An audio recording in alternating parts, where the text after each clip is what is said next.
Well, there's a growing realisation that the moves by the O'Farrell government to deal with alcohol-fuelled violence in the centre of Sydney are far wider and have much greater ramifications than just dealing with specific incidents in that part of Sydney.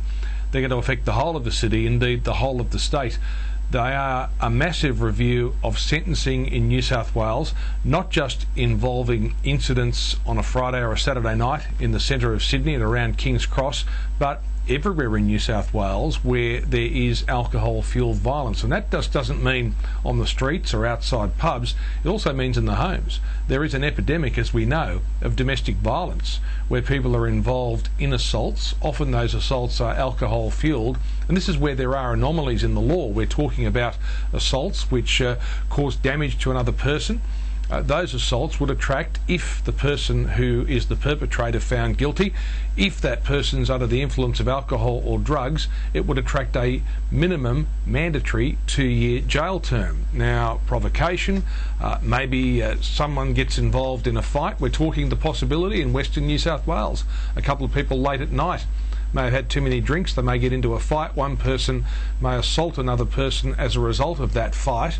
That, presumably based on what we've seen, would immediately invoke the mandatory 2-year jail term and remove the discretion of a judge or a magistrate to be able to look at somebody in that circumstance, take all the factors into account and maybe apply some form of good behaviour bond. It does mean, without doubt, that there'll be a lot more people going to jail, because the 2-year term for that level of assault then goes up to 3 years, and we talk about 5 years. We talk about so-called one-punch instances where people lose their lives. You're talking about mandatory minimum there of 8 years. There's the difference between, for instance, a sexual assault where somebody is sexually assaulted and the perpetrator is under the influence of alcohol. That carries a minimum mandatory 5-year term. If the person isn't under the influence of alcohol, there is some discretion for the courts. Now, to me, that doesn't make a lot of sense, but this is about dealing with the drinking culture, where people are getting drunk, they're binge drinking, and there are fights, there are brawls, there's violence. We've focused on a couple of tragedies where people have lost their lives, but for years, people, particularly within the hospital system, the medical profession, rescue workers, ambulance workers, have talked about this being an epidemic of fights breaking out every weekend in a whole range of places, not just the centre of Sydney, because people are drunk and young people are drinking.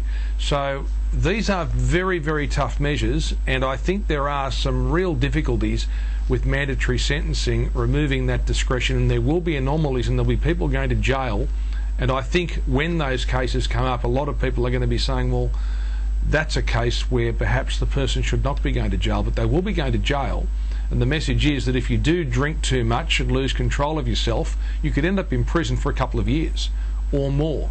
Now, this is aimed at changing a drinking culture where people go out late at night, they stay out all night, they binge drink on weekends. If that is to be turned around, then tough measures are needed. There are also awareness campaigns being flagged on a very big scale. So you've got to give a big tick to the O'Farrell government for taking this problem on and doing it in a very, very big way.